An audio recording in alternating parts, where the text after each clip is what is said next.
नमस्कार। मैं कमलेश कबीर आपका एक बार फिर स्वागत करता हूं इस नए एपिसोड में। आज के इस एपिसोड में एक बार फिर हम बात करेंगे बलूचिस्तान की। इससे पहले जो वीडियो हमने बनाया था उसमें हमने बात की थी कि आखिर बलूचिस्तान पाकिस्तान से अलग क्यों होना चाहता है, उसके पीछे की कहानी क्या है, कारण क्या है।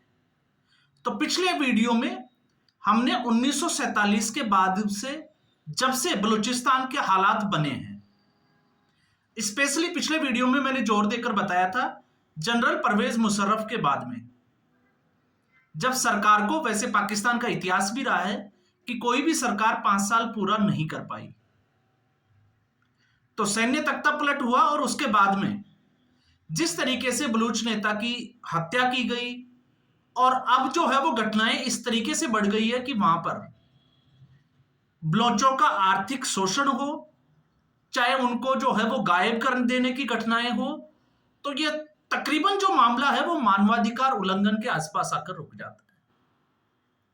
और इस वक्त बलूचिस्तान की आजादी की जो मांग है वो बड़ी तेजी से बढ़ रही है और उसकी सबसे बड़ा कारण है भारत और पाकिस्तान की जो पहलगाम अटैक के बाद में भारत ने जो कार्रवाई की पाकिस्तान के ऊपर, तो पाकिस्तान पूरी दुनिया में एक्सपोज हो गया और अब उसका फायदा जो है वो बलोच के लड़ाके जो है वो भी उठाना चाहते हैं। और एक्सपोज कैसे हुआ, भले ही हम नैरेटिव वार की एक बात करें, क्योंकि इस पूरे 2 से 3 दिन की जो कार्रवाई थी उसमें स्पष्टतया अगर हम देखें तो भारत की जीत हुई, लेकिन नैरेटिव वॉर में कहीं ना कहीं जो है वो भारत थोड़ा पीछे रह गया और उसके कारण भी है। कारण है प्रोपेगेंडा, जो सरहद के उस पार से भी होता है और सरहद के इस पार से भी होता है। और कारण एक ही है, इस पार की सबसे बड़ी जो वजह है वो है 2014 से पहले जो सरकारी टुकड़ों के ऊपर, हड्डियों के ऊपर पलने वाले जो पत्रकार थे, जिन्होंने 2014 के बाद में सरकार ने बोटियां डालना बंद कर दिया, वो अब नरेंद्र मोदी के खिलाफ जो है वो विरोध में बिल्कुल खड़े हो चुके हैं। और उसका जीता जागता उदाहरण है जो पहलगाम अटैक के बहाने नरेंद्र मोदी को घेर रहे थे कि कार्रवाई कब होगी, बदला कब लिया जाएगा, और जब पाकिस्तान ने अटैक किया तो फिर पाकिस्तान लोगों के साथ सहानुभूति कि युद्ध नहीं होना चाहिए, और जब सीज फायर हो गया तो भारत ने अचानक से सीज फायर क्यों किया, इसका जवाब ये लोग मांगते हुए नजर आते हैं। और फिर उसमें आपने देखा होगा इतिहास जो है वो भरा पड़ा है तमाम तरीके की चीजों से। जिस तरीके से बीएसएफ का जो जवान गलती से पाकिस्तान की सीमा में घुस गया था 21 दिन के बाद, क्योंकि लगातार जो वो नचनिया है, क्या नाम है, नेहा सिंह राठौड़, ऐसे लोग जब सवाल कर रहे थे, अलग अलग तरीके से सवाल कर रहे थे, चाहे वो आरफा खानम शेरवानी हो, और अब वो बीएसएफ का जवान भी आज भारत वापस लौट चुका है। तो इनके सीने के ऊपर सांप तो बहुत लौटते हैं, लेकिन फिर भी प्रोपेगेंडा वार में ये कहीं ना कहीं जो है वो थोड़ा सा आगे दिखाई देते हैं। भ्रम की स्थिति में लोगों को या भ्रम फैलाने में बहुत आगे दिखाई देते हैं। इसलिए सरहद के पार और सरहद के इस पार, इसलिए मैंने बोला है कि दोनों तरफ जो है वो इस तरीके के लोग मौजूद हैं। जहां हम सरहद के पार के लोगों की बात करते हैं, जिस तरीके से पाकिस्तान ने प्रोपेगेंडा सेट किया था, तो ऑस्ट्रियाई जो, जिसको कहे कि एक विशेषज्ञ, जो वायु युद्ध जो होते हैं, एयरफोर्स जो युद्ध लड़ती है, उसके जो विशेषज्ञ हैं टॉम कूपर, उनकी रिपोर्ट आपने देखी है। उन्होंने साफ तौर से कहा है कि भारत की इस युद्ध में स्पष्टतया जीत थी, और कारण उसने बताया कि भारत ने बड़ी सटीकता के साथ, एक्यूरेसी के साथ एक के बाद एक पाकिस्तान के एयरबेस को अटैक किया, और उसका जवाब पाकिस्तान के पास नहीं था। क्यों नहीं था? क्योंकि पाकिस्तान ने जो जवाबी कार्रवाई में जो भी ड्रोन और मिसाइल भारत की तरफ भेजे, उन्होंने भारत की रक्षा जो प्रणाली है उसने ध्वस्त कर दिया।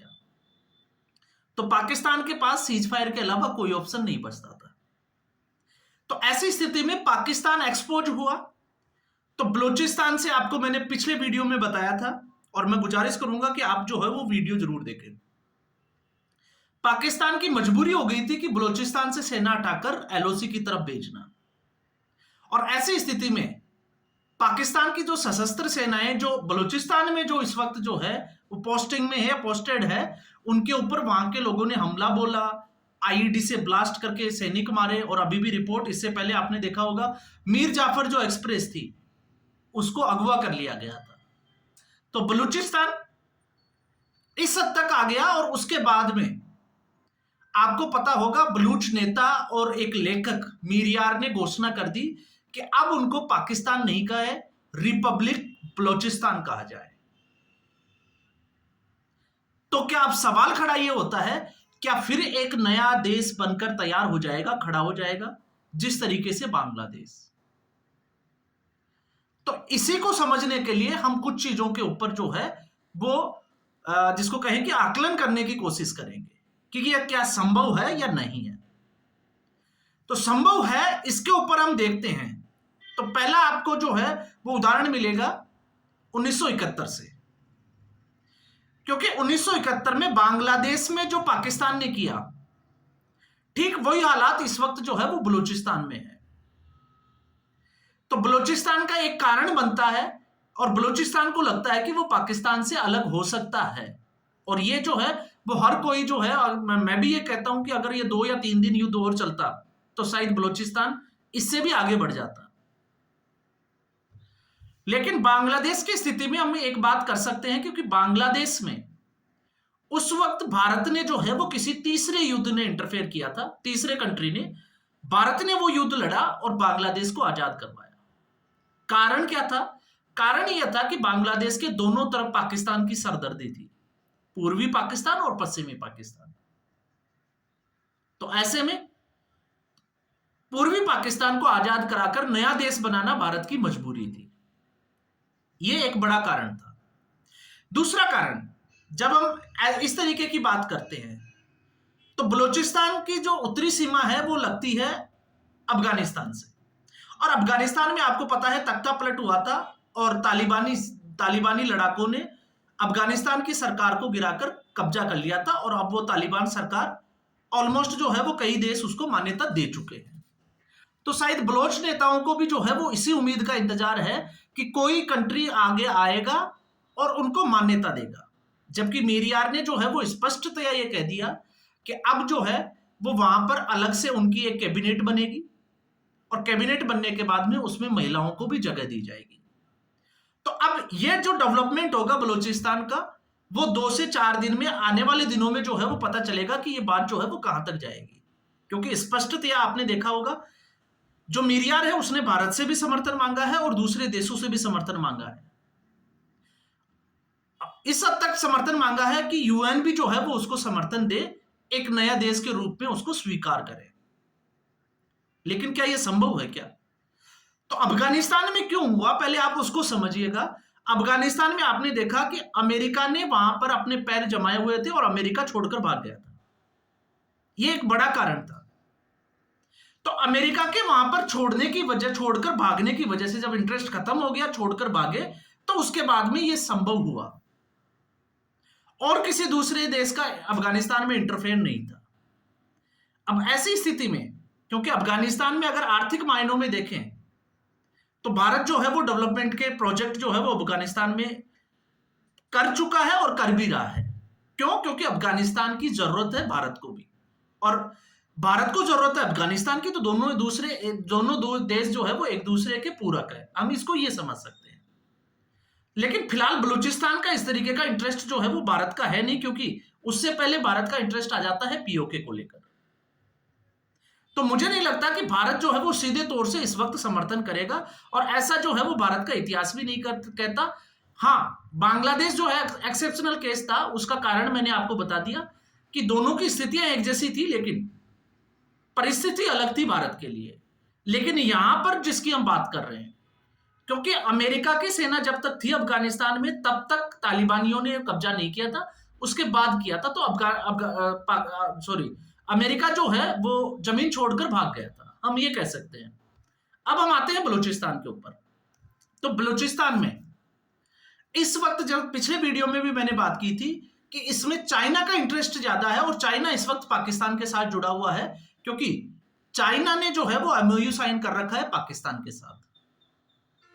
तो बड़ा सवाल ये होता है कि यूएन के जो मेन 5 जो देश है, आपने देखा होगा, बड़े देश जो आर्थिक शक्तियां भी कह सकते हैं, चीन हो, रूस हो, अमेरिका हो। तो अमेरिका आपने देखा जिस तरीके से सीज फायर को लेके, और या हम कहें कि अभी ट्रेड वॉर में फंसा हुआ है, तो अमेरिका चाहता है कि पाकिस्तान के साथ उसका ट्रेड रहे। क्यों? क्योंकि वो चाइना को यहां से हटाना चाहता है। तो अमेरिका खुलकर, आपने देखा होगा, इस वक्त भारत के साथ खड़ा है, और इनडायरेक्टली जो है वो पाकिस्तान के साथ भी खड़ा है। अब चाइना को पता है कि चाइना जो है वो भारत के साथ जो है वो खड़ा नहीं हो सकता। क्यों नहीं हो सकता? उसके पीछे का कारण बहुत बड़ा है। हाँ, ये जरूर कह सकते हैं कि आज भी अगर हम देखें तो हम चाइना से इंपोर्ट ज्यादा करते हैं, बजाय एक्सपोर्ट कम करते हैं मुकाबले। तो चाइना के मुकाबले हमारा जो ट्रेड है, हम खरीद ज्यादा रहे हैं, चाइना के मुकाबले हम बेच कम रहे हैं चाइना को। लेकिन चाइना जो है वो बाकी दूसरे देशों के साथ ट्रेड को स्थापित करने के लिए, अपना मार्केट बनाने के लिए, जिस तरीके से ग्वादर का हवाई अड्डा और पोर्ट जो बनाया, जिसको हम चीन पाकिस्तान आर्थिक कॉरिडोर का नाम दिया गया, सीपीसी का, उसमें चीन का पैसा फंसा हुआ है, और ज्यादातर जो हिस्सा है वो बलूचिस्तान से होकर जाता है। और ये भी आपको जो है वो जान लेना चाहिए कि पाकिस्तान की सेना के बहुत सारे जो सिपाही है, जो आर्मी पर्सनल्स है, वो मजदूरी का काम भी, मजदूरों के रूप में जो है, चाहे वो पीओके हो, गिलगिट बाल्टिस्तान हो, या फिर बलूचिस्तान हो, उसमें वो रह रहे हैं। हमें लगता है कि वो जो है वो मजदूर है, लेकिन वो असलियत में चीन की सेना है।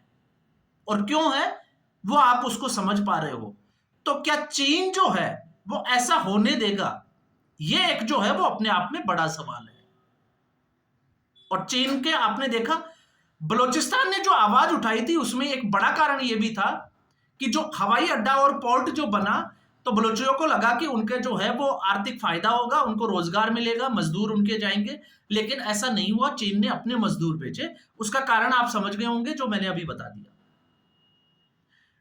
तो इस स्थिति में चाइना जो है वो इसमें बड़ा रोल प्ले करेगा, और मुझे नहीं लगता कि बलोच के लिए एक आजाद बलूचिस्तान की घोषणा करना और उसके बाद में इस तरीके का एस्टेब्लिशमेंट करना इतना आसान होगा। क्यों होगा?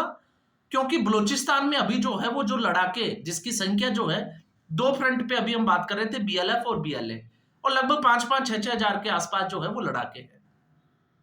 और अब जब यहां सीज फायर हो गया, पाकिस्तान को पता चल गया कि भारत के साथ वो ज्यादा कुछ नहीं कर सकता, तो अब वो अपना जो है वो पूरी ताकत बलूचिस्तान को बचाने में लगाएगा, और उसमें पूरा समर्थन करेगा चीन। इसलिए उम्मीद कम है। बाकी मानवाधिकार के हिसाब से अगर हम देखते हैं, तो अभी किसी भी देश का या किसी भी राजनयिक का ऐसा कोई स्टेटमेंट आया नहीं है। बलोच के नेता ने डिमांड रखी है, जिस तरीके से मुंबई में मोहम्मद अली जिन्ना का जो नाम से जो चल रहा है, उसको एक नया नाम दिया जाए, और तमाम तरीके की जो है वो घटनाएं चल रही है, ये दावा किया जा रहा है। लेकिन मुमकिन होता हुआ मुझे नहीं लगता कि अभी जो है वो ऐसा नजर आ रहा है। हाँ, इसमें अगर भारत के एंगल से हम देखते हैं, तो अगर ये जो एयर स्ट्राइक हुई, जो पहलगाम का जो बदला लिया गया, ऑपरेशन सिंदूर, अगर ये बात बढ़ जाती और युद्ध की स्थिति में आ जाते, तो फिर पाकिस्तान के टुकड़े हो सकते थे, और एक नहीं 3 से 4 टुकड़े हो सकते थे। इसकी पूरी संभावनाएं थी। तो फिलहाल इस एपिसोड में इतना ही।